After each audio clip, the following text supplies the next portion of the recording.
Hey everybody, welcome to the Kit McVicker podcast. Today my guests are, Whoa. there's two people. Oh, I'm Kane Holloway. I'm a comedian, and I guess that's about it. Yeah, and I'm Karoline Watson, and I am a producer booker. Yeah, love it. More comedy. Are you learning right now, Kane? Your face was like, what? Who are you? The best is I just told Kane, here's how the opening goes. You have to introduce yourself. And then he was like, what? Man, podcasting's hard. It's hard. Podcasting is hard? It's hard. Okay. It takes so much energy, you know? Right now, sitting and talking to me? Yeah, that sounds like my husband immediately. It's really hard. I didn't realize how hard it was to talk to you. Yeah, that's fair. That's fun. How long have you been doing stand-up? I've been doing stand-up for about 16 years. Dang. Where did you start? Seattle. Okay. Yeah. And then when did you move? I moved to LA in 2015, and then I did about 6 years there. Then New York for like a year, and then San Diego. Oh, so you have like tips on all the scenes. Yeah, I've been in quite a few. Which one's your fave? My favorite was Seattle. I think my favorite, I don't know how other comics feel, but your favorite should probably always be the scene you started in, because it's where you grew, you like started to grow and made friends and like cut your teeth and understand like what you love about it. And like there's people you meet that you like love, and then there's people you meet that you hate, and you just have like nothing but memories of like becoming a comedian. And so I think your favorite scene, if you've gone to many, should be your first one. And it is for me. Mine is not. Then you're doing it wrong. But I started in LA. Who starts in LA? That's the worst. Yeah. I mean, I like LA. I do like the scene a lot, but I like traveling. Maybe it's that. I like hanging in with random strangers. What's your favorite place to go to? I like New York. Okay. Yeah, New York is. Because I like how many spots you can do in a night, and I like how mean everybody is as an audience. I feel like in LA, audiences, most of them are smart enough to know comedy because they're in the entertainment business. So a lot of times they're like watching your stage presence instead of just like it's a show. Yeah. And then in New York, it's like a lot of business people and tourists. So it's more of a hang, which I like. I think probably my favorite scene and place to go is Boston. Okay. Yeah, I love the crowds in Boston. They're always real rowdy and crazy, and the scene, like everyone in the scene's like really welcoming. It's like New York, except everyone's like, "Yeah, come on in," you know. Okay, so it's a nice New York. Yeah, it's a nice New York. Whereas New York is real hard to break into. It's like LA, but if all the focus was just purely stand-up. Oh yeah. Okay. Yeah. Because also in New York, you're not up. There are a lot of famous comics out there, but you're not up against like famous. Like there are a few that live out there, but there's so many in LA that it's like okay, just to get up is nice, you know. Yeah, I think my least favorite is probably LA. It depends on the room. It really depends on the room and the show. Like, yeah, it just depends. I like anybody who books me. Yeah. Let's be honest. That's my favorite room is whoever plays with me. It's always my favorite when people shit on like a club, and I'll be like, oh, I like that. Like, I'm gonna give an example. Flappers in California. A lot of people shit on Flappers. Mhm. I've always had a good time there. I'm sorry you don't think that they're cool enough for you, but whatever. They let you up, and you can choose to enjoy it or not. I've had many experience at Flappers, and I've done a lot of shows there, and so I love it for that. And I think their open mic when it was in the bar. I don't know. Is it still in the bar? I don't know. I You think they haven't make you pay now. I still, yeah. There's certain open mics I don't really do unless I really feel like it. Yeah, I like their open mic. I thought that was like cool. But my first time ever at Flappers, I did their open mic, and it was on an audition mic, and I didn't know that. And so then I do this kid who's like sweating before he's going up, and I'm going up after this kid. He's like, I'm like, how long you been doing it? And he was like, today's my first time ever. And I'm like, your first time is the audition mic to get past at the club. It's like And he's people who do Kill Tony for the first time, but in arenas, and it's like, why would you do that to yourself? yeah, Your energy, like you're never gonna experience that high. no, of course not. So There's why no would you do way. that to yourself? That's like starting with heroin. That's like, yeah, that's like your first field trip is to space.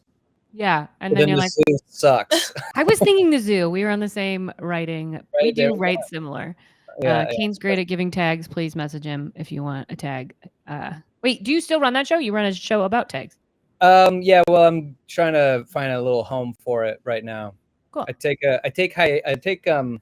little hiatuses, little siestas from my show ideas, give them room to like, for me to like love it again. And because like creating a show is a fucking ordeal. Yeah, And because so, you both produce shows, right? And so what goes into the basics of producing a stand-up show? Like if somebody was like, I want to do that, what do they have to do?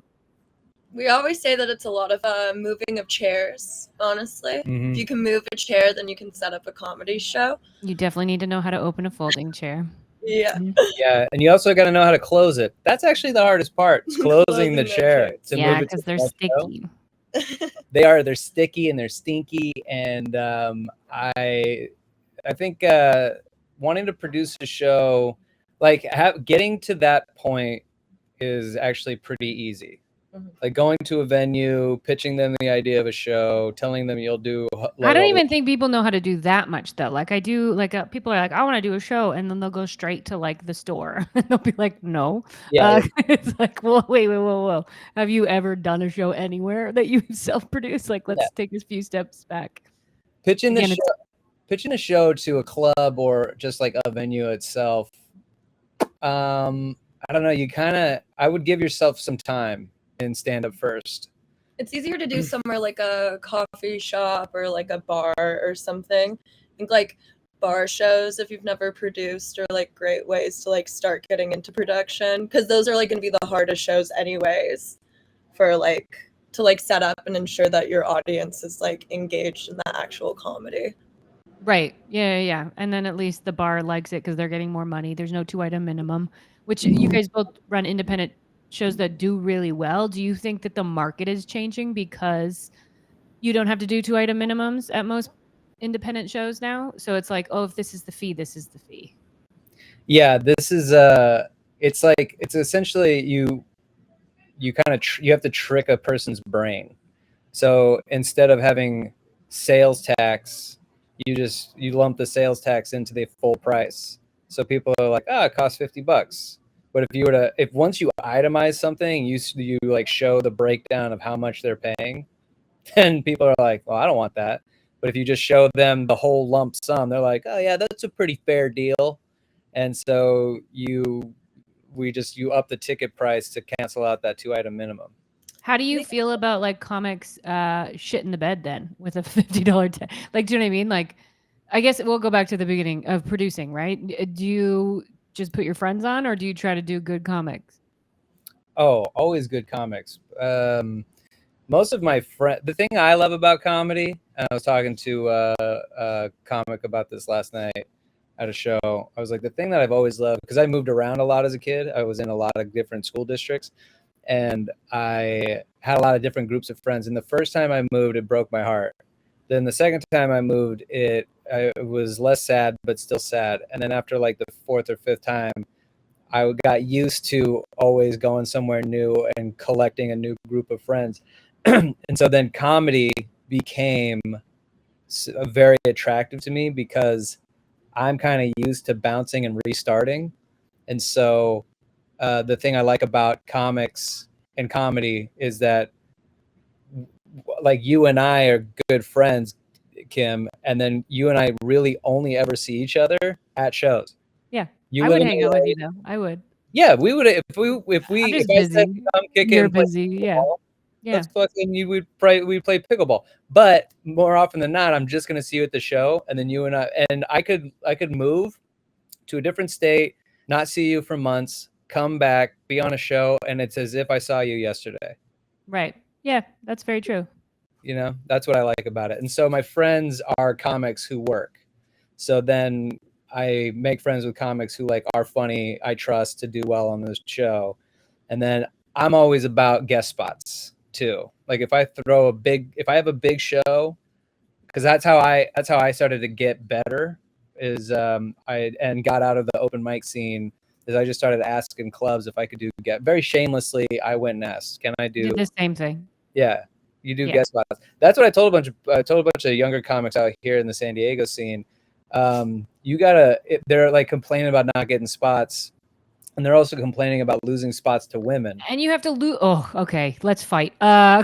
Get over here. Yeah. Come here. Let's talk. And I tried to tell them, I go, you should follow what they do. What Are you women? funnier than her? Whoever this chick is, probably not.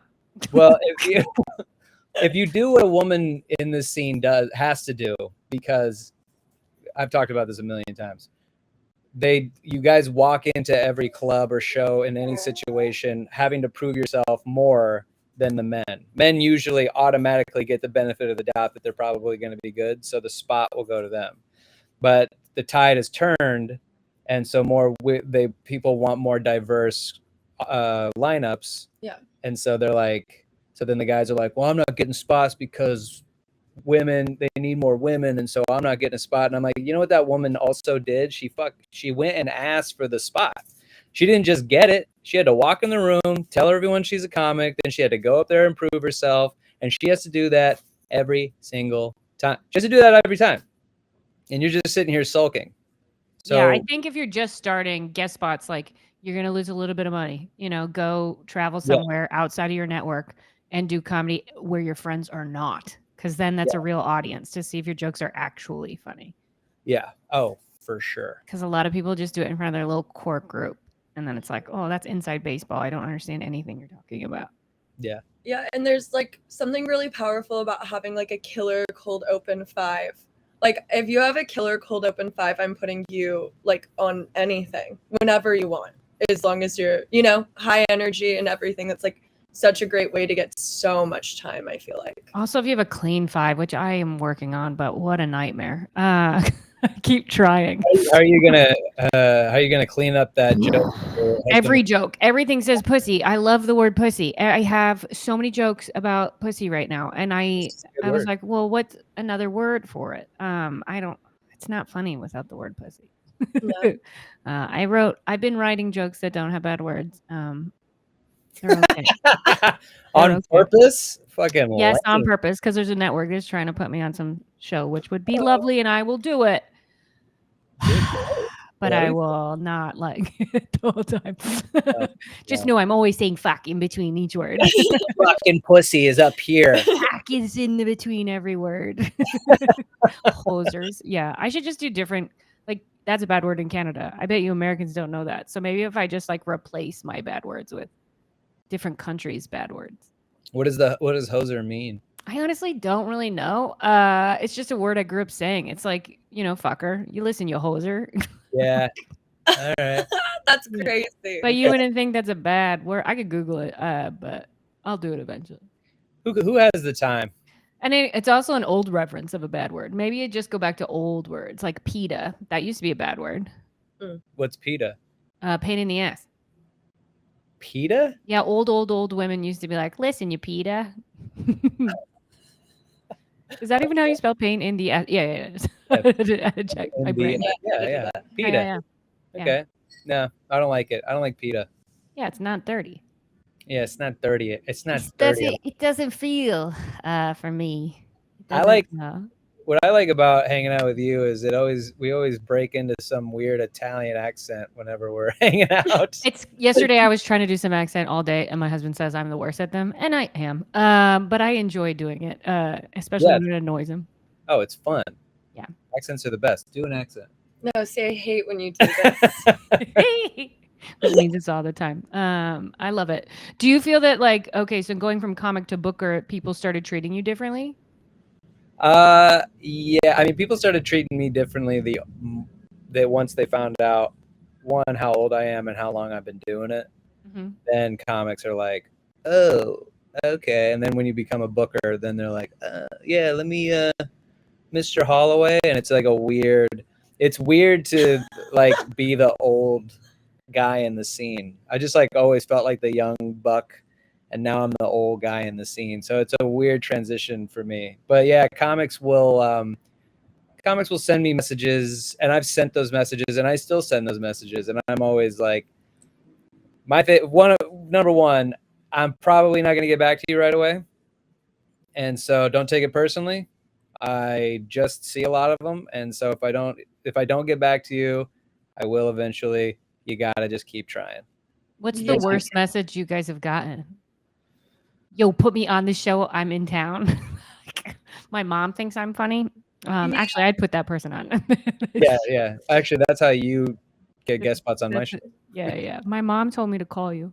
My mom thinks I'm funny.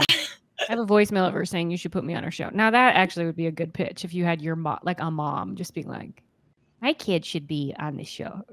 Dude, one time this guy sent a booker friend of mine. He goes, "Here's my calendar," and it was a blank email with a frowny face emoji. And and the booker was like, "That's hilarious. I'm gonna give him feature spots on the weekend." And I was like, "Yeah, that's pretty good." And then I tried to use it, didn't land.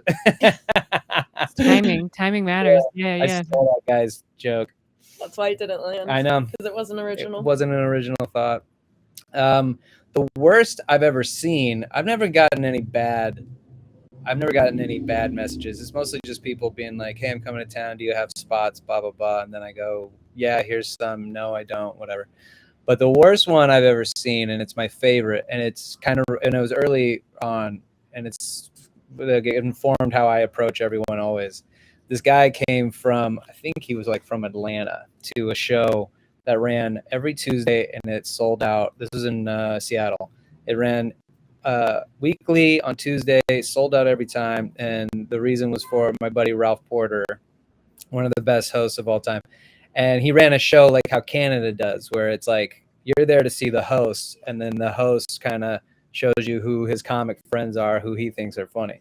And this guy comes into from Atlanta, and he's like, "Yo, dog, I'm gonna kill her in Atlanta. I'm a headliner out there. I would crush on your stage. Yo, can I get like 10 minutes?" And my buddy was like, "Well, I don't have any room." And he's like, "You're gonna want me on your stage." And Ralph is like, "Well, I don't, and I don't have a spot." So then he leaves, comes back the next Tuesday, and I went every Tuesday. So I saw this all go down. The guy comes back, and he's like, "Hey, dog, it's me again." The Atlanta guy says his name, and he's like, "Yeah, what's up, man?" And he's like, "Yo, I definitely should be getting on this show. Like, look how this crowd will love me. You are gonna want me on this show tonight." And Ralph's like, "No."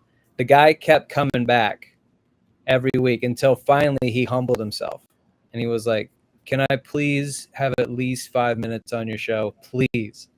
And Ralph was like, "Yeah, all right." So then Ralph brings it up, and he goes, "This next guy coming to the stage, he's a quick drop-in spot, and apparently he's a crusher in Atlanta. Set him up. This guy never bombs. He's one of the best out in the city. Apparently, you guys need to see him. Guys, give it up for whoever." Then the guy comes up, and he eats shit for 2 minutes, and then bails. Doesn't even do his full 5. And then he goes, "Yeah, that's my time." Nobody claps. Ralph gets up. The guy puts his hand out to shake it. Ralph walks right by him, grabs the mic, and he goes, "All right, you guys ready for your next comic?" And then just keeps the show moving along. And it was tremendous. That's amazing.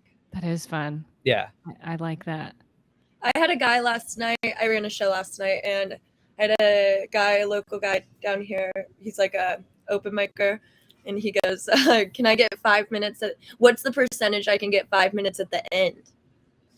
And I'm like 0%. That's not how the time works of a show. Yeah, and he was like 0.0, and I was like, "Yeah, no, yeah, 0.0%. Like, I'm glad that you stopped by, but that's so wild. After the headliner, could I do a bad 5?" You know what though? I will say, okay, so I totally agree that like you don't want to put someone with a 5 at the end, but I've been thinking like in some shows, not like your guys' show, but shows that have a check drop, there's almost as like how there's a cold open, there should be a check drop spot where it's like after the headliner, like the headliner goes up, here's who you came to see, ta-da. And then it's like somebody who's just really probably doing crowd work on tip work. I don't know.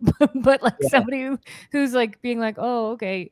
Someone who's not on the lineup really, but is like cutting their teeth. It would keep the audience in their chairs longer.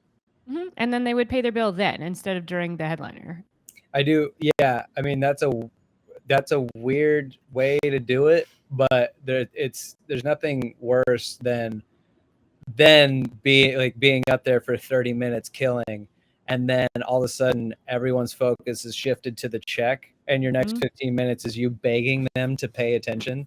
You're just like, pay that fucking later. I'm up here bearing my soul. Yeah, trying to figure just out need to be like an auto tip for every place or something, so it's an automatic 20, and then they don't look. I don't know. Check drops are the worst. It's very fun. Yeah, I do think that would be like a fun idea of a thing to have somebody have to deal with it. Because their spot is for people to walk out on them, basically. Like your spot is for people to leave. Why don't we start a tour, you and me? Called the check drop, where they get checks after each joke, and then they can choose to stay or leave.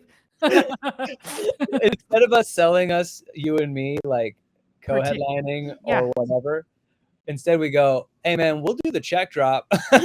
Yeah. And we're gonna do it where they're gonna have to drink for every joke, and then they get a choice on they're gonna be the most shit-faced crowd of all time, or we make them really small drinks to keep it safe. Little drinks. Just everyone gets their own personal waitress and bartender. Oh wow, this is gonna be an expensive show. I'm in. That's a lot. Yeah. All right, let's do this, everybody. We'll call it the check drop. I love it. Take it. I'll do it. I'll do it all the time. Just SMR, ASMR, whatever the fuck that's called. SMR? I don't know. That was me trying not to curse. I'm not gonna do well. Do you not curse on your podcast? Should I not be cursing? No, I curse all the time. I'm just I'm trying to actively I'm trying to see if I can not curse. Like on Friday I did a show and I was like, I'm gonna do my clean set. And I did, and I was like, yeah. And then I played it back, and I said, fuck 3 times. I was like, that was my clean set. Because it was not necessary fucks. It was just me being me. Yeah. Talking. And I was like, crap. I love it. Last night I called Eve from Adam and Eve a cunt for talking to the snake.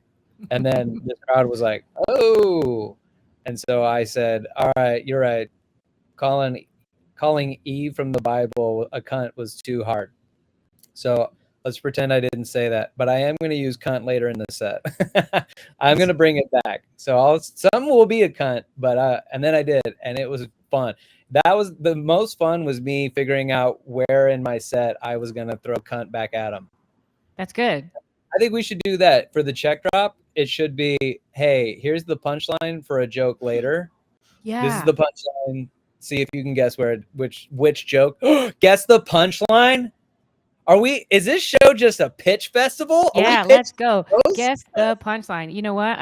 That'd be the best lazy show of all time. I would just come in with pure setups and be like, I like that one, I like that one, and I'm not writing anything anymore. I love not writing.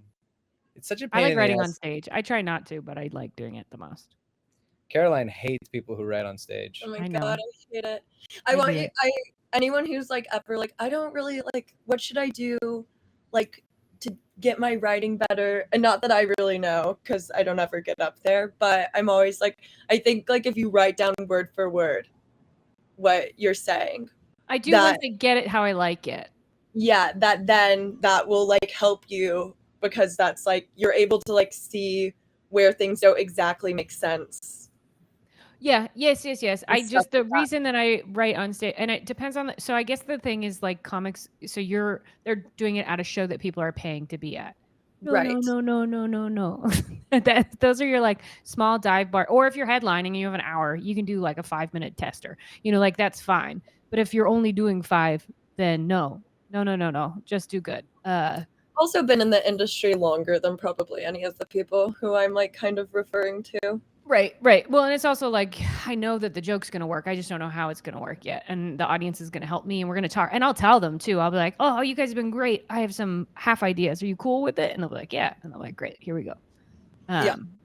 Yeah, that's different when you're a working comic, but when you're like a couple years in and you're trying to prove yourself, and then you're just going up on a weekend dicking around because you can. There's like, I mean, I did that, and there's a moment though, I think, where somebody you could tell someone's going to start taking it actually seriously. Mhm. They remove themselves from the concept of playing to the back of the room. Right. That gets removed from their brain, and they decide like, no, I want these jokes to work. I want this to be good. I want this to be a good set that people remember. I want my jokes to be remembered and funny. And like, I really want to be like, you want to get to a point early on where you're like a hired gun. You're not the star yet, but you're a guy that we know if we throw you in 5, 10, 15-minute spots, you're going to smoke the crowd and set the headliner up great. Right. And I think people are afraid. There's a lot of they're not booking me because I'm too funny, which always makes me laugh. That is I'm too good. Well, it's because the headliner doesn't want so, and maybe there are definitely like people who tour a headline who are not on like shared shows with others. But when there are like full shows with like 10 people on it or 5 people on it, not like a host feature headliner, I can understand sometimes that does happen. But for the most part, everyone just wants you to be funny, man. Just be funny. Yeah, And be nice. Be nice to the staff. I really think that also goes a long way. I think people screw that up a lot. If you're nice, yeah, nice to the staff, nice to the audience to a certain degree, unless the audience is fucking with you. But yeah, if you're a good hang and you're funny on stage, because like anytime, like I went on the road with a guy who wanted to be the star, like he really wanted to be the star, and I had him open for me, and then we were he did great. He was like, he featured on Thursday, and then he hosted on Saturday. When he featured, and I followed him, and I was like, man, give it up for blah blah blah, and I did my thing. Then I got off stage, and we were hanging out afterwards, and he was like, hey, so at any point during your show or during your set or while I was on stage, were you like in the wings like, oh man, I can't believe I gotta follow this, like this is gonna be hard to follow? And I was like, I am now, and not because but because I don't want to be with you anymore. Like yeah, I'm breaking up with you. yeah, I was like, no, of course not, because number one, you're 3 years in, so yes, you're funny. I brought you on because you're funny and you do well, but also I can tell your jokes are 3 years in comic jokes. They're lazy punchlines. They're easy. A lot of like He could be on Guess My Punchline. he could be on Guess My Punchline. Let's put him on. But I was like, your punchlines aren't like your jokes aren't so revolutionary that I'm like, oh, this guy is gonna make me look like a fool, And I also don't think that. I've been a feature. Also, if you're headlining, everyone's going to see you, so it doesn't matter. They're there to see you, so you could be the best comic ever. People are just excited to see the person they came to see because they're following them online or whatever it is. It's crazy that anyone that's such an ego issue for me when people ask like how do you feature for somebody, or because a lot of times people who ask to feature with me, I'll say, oh, let's co-headline, and they're always like, why? And I'm like, I don't know, I don't care, I really don't. I think it's fun to headline, but it's also fun to be before the headliner because it changes it up a little bit. Yeah, it's great.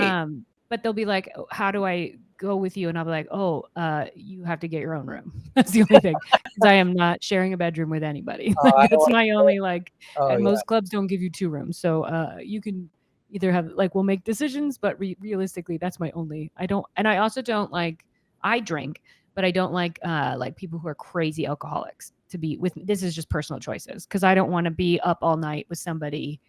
Do you know what I mean? Like I'll have a drink, but I want to go to bed. Yeah. That's all. Yeah, I don't drink. I was never a guy that I drank after shows, but I never wanted to I I never wanted to ruin my reputation with the club. And then I never went out and like tried to get laid. Like I always just like did I my don't show. think women do that in general, but maybe they do. I feel like I've been married my whole life that I don't even think about the getting laid thing. Like, Yeah. I was Well, born married. So I don't yeah. know anymore. Well, my buddy Big Irish Jay and I, we would do the road a lot, and we would co-headline, or I'd open for him, or whatever. And then afterwards, we'd go see a movie, or we'd go back to the hotel. We would share a hotel room, and just like watch movies and kick it. And then we would go out on the road with other guys, and it would be me and him, and then like other guys who were like, "All right, let's go get some pussy," and we're like, "Yeah, we're good. We're gonna roll. We're gonna go back to the hotel. Have fun trying to get laid." Yeah, if you want to stay up and writing punchlines with me, I'm in. Like Yeah. that's when I'm like, let's go. But Yeah. I'm such a geek that way. Yeah, You, I'm not trying to do because the high from stand up really is all I ever really needed. So I did all of my drinking when I wasn't doing stand up. how often do people ruin their reputations with you guys by being assholes to like employees or getting too hammered or? Well, what's fun about me is that at the club that I book, I also generally am waiting tables at that time. This is one of my favorites too, because so there's more than one club too. Like the new booker at the Comedy Store, she was a bartender, and you also are/were a bartender, and it's like such a fun thing to see people now become because like the bartenders have seen everyone's set, they know everything about comedy. You guys have been there forever, so there's like something really like you have a great eye for comedy. That's no doubt, or otherwise you would have left and cut yourself before like something would have happened. But like I love watching the flip of people treat you differently.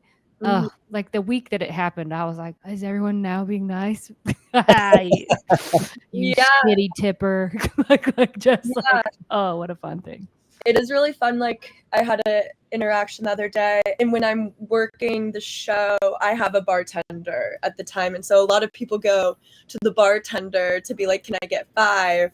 I had this instance like last weekend or the weekend before, where this dude was coming in. He's down from LA, wanted to get a spot, and he like immediately, the girl who was with him was like, "This is Karoline. She's the booker.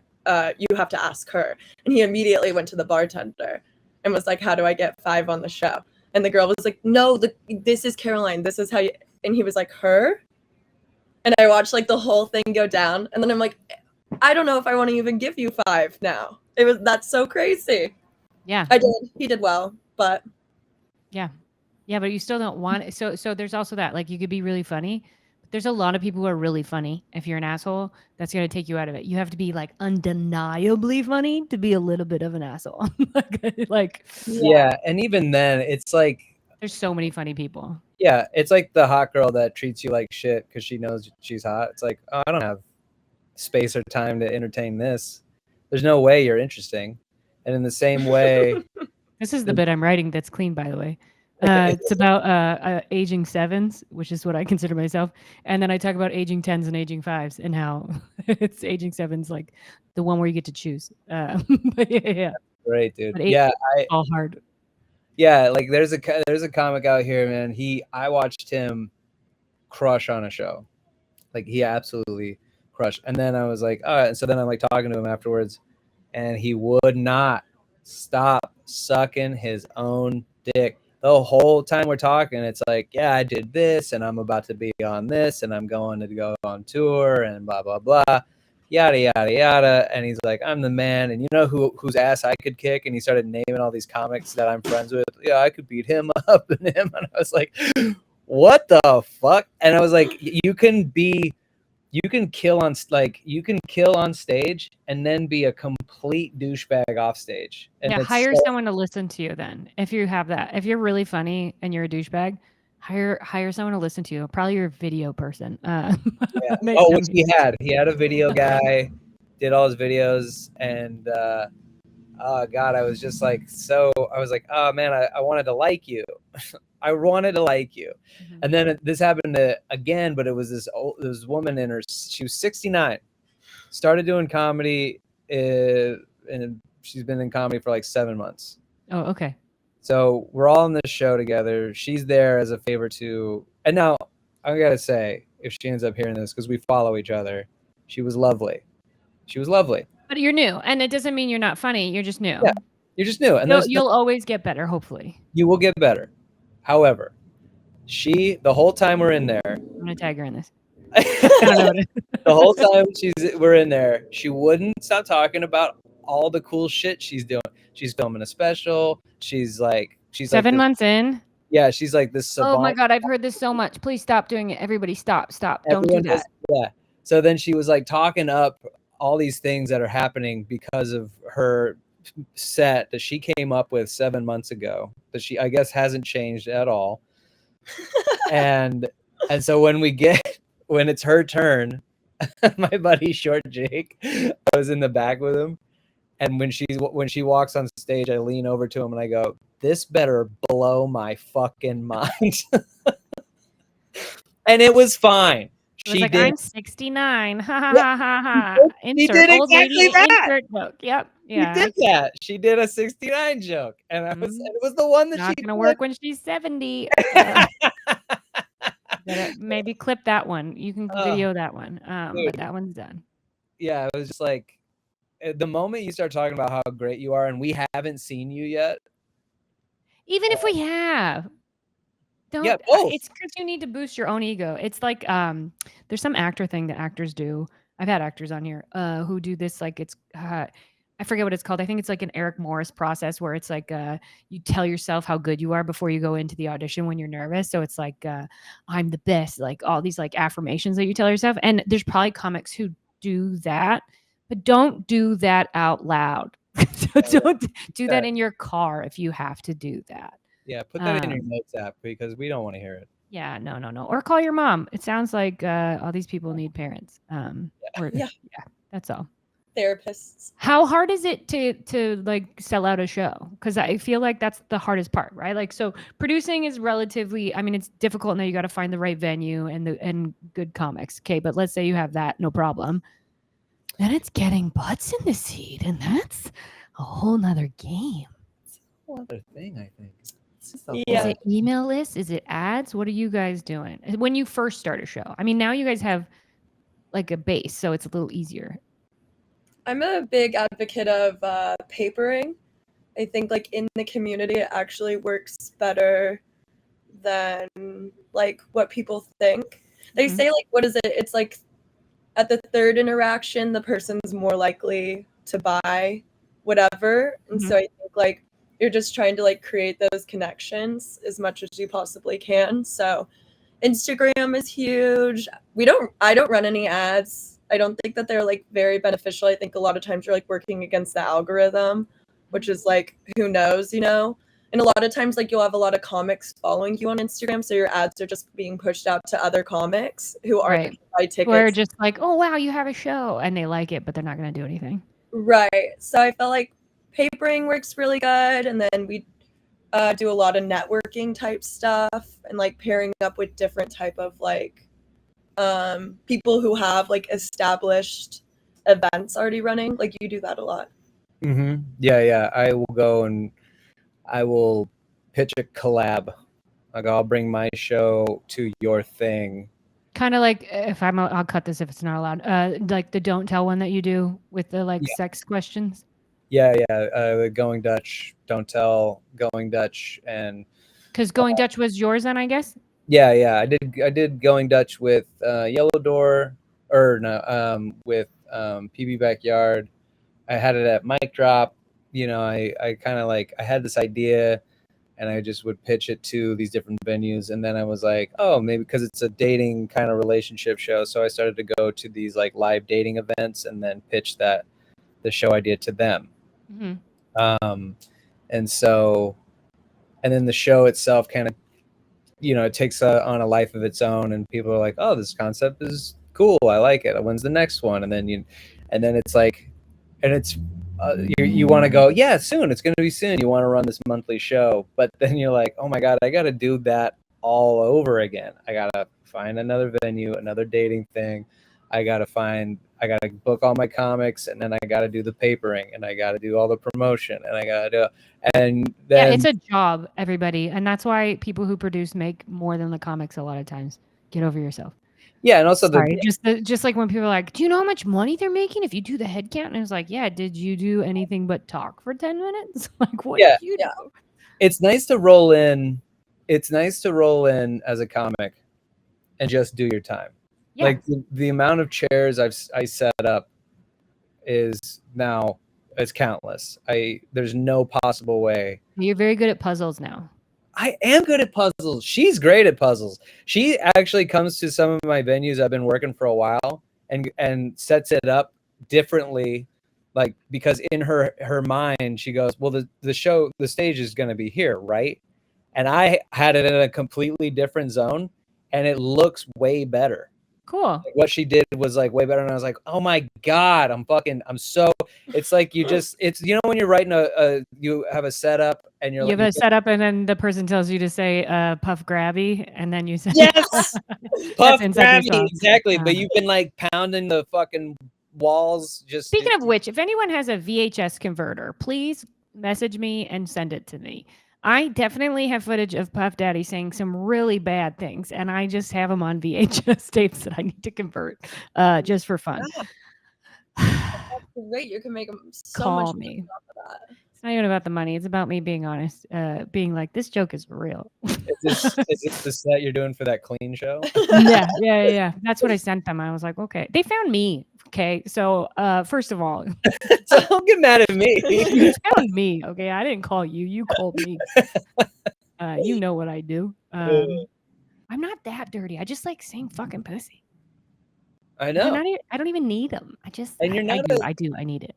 But you're not a sexual person in general. No, that's why your show about sex is so funny.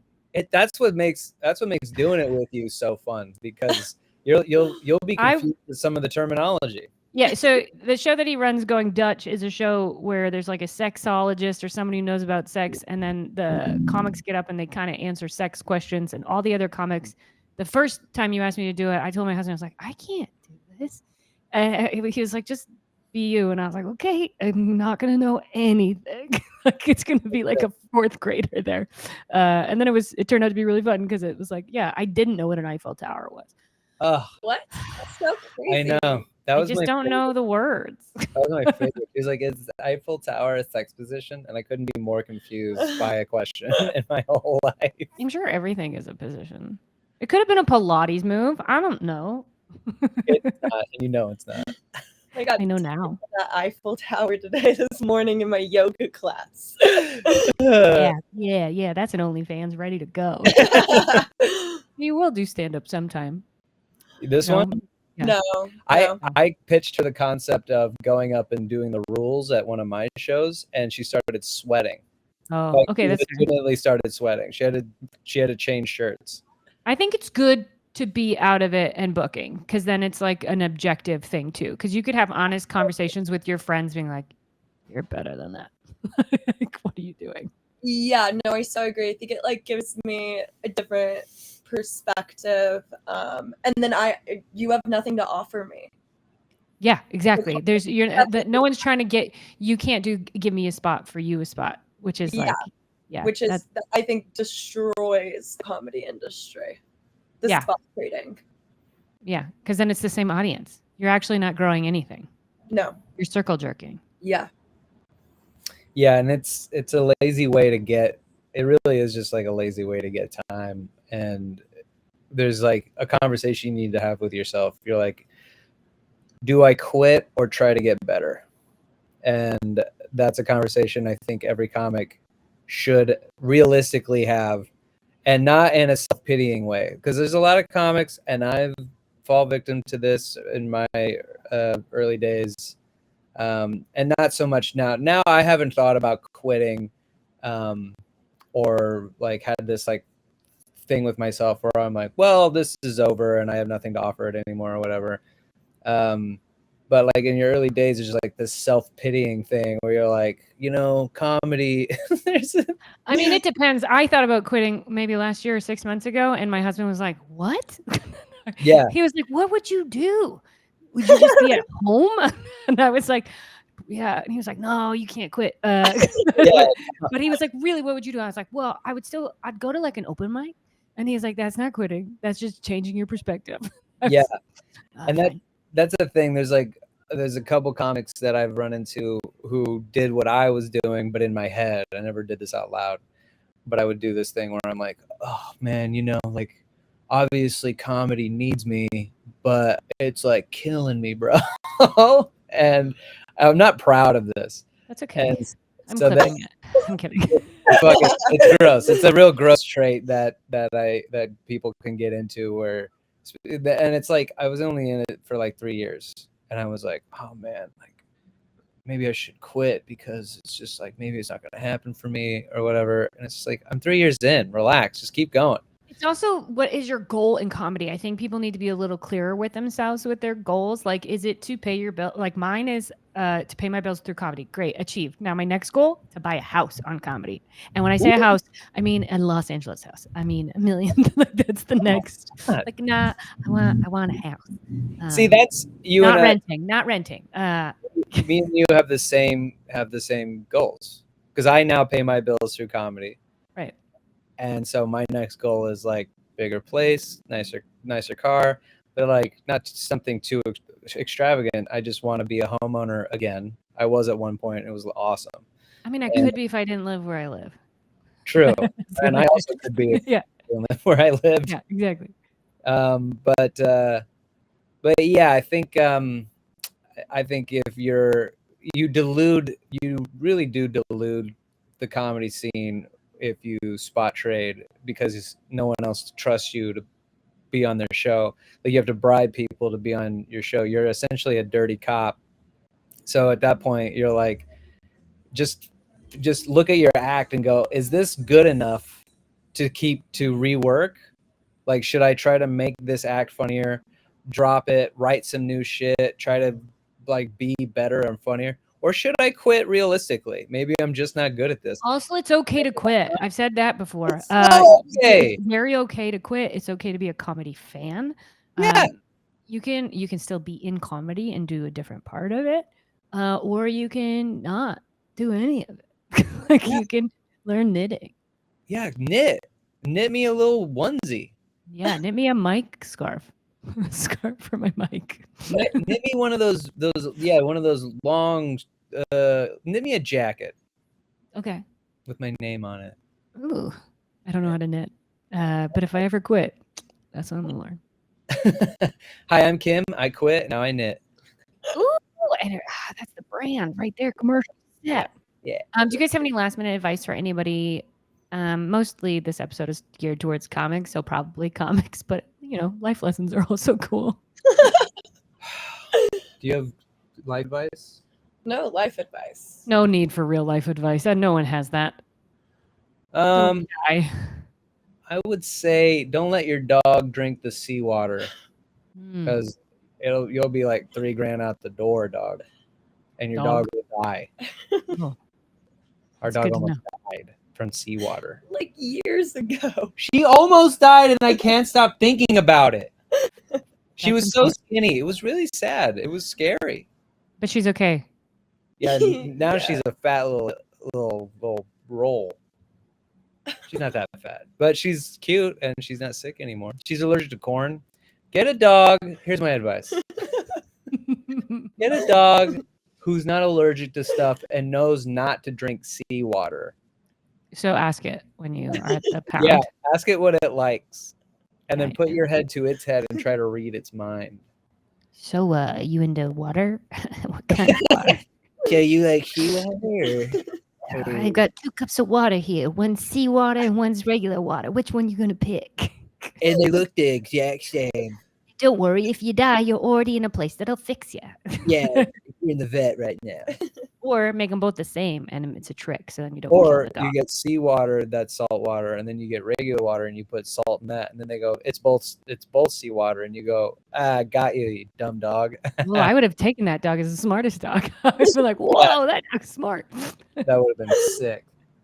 Get a dog that talks. That's my life advice. I like that. And don't burn the light unless you're told that it's fine. Fair. Yeah.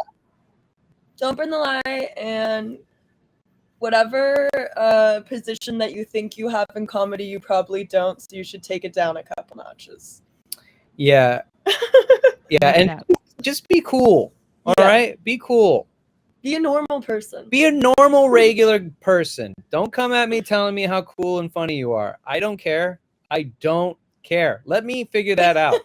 Let me figure out if you're cool, funny, and smart. People who have to tell me how funny and smart they are usually are pretty dumb. They're fucking aging sevens, and I don't want to be around. It's always more fun to not tell anybody you're funny and then to get up and just be funny. It's way funnier to do that. It's silly. Way funnier to be like, oh, I've definitely done the complete opposite where I'll be in a room with people and they'll be like, oh, welcome to this town, or whatever, and I'll be on the lineup but not like headlining, and they'll be like, oh, how long have you been doing comedy? I'm like, oh, I'm really new at this. This is really exciting. And I'll just such a dick. Really good. Yeah. Oh shit, that chick fucking crushed. I bet her dog talks. Well, thank you guys so much for joining me. I appreciate you taking out your time. You're welcome. Have a lovely day, everyone. We'll be back next Wednesday.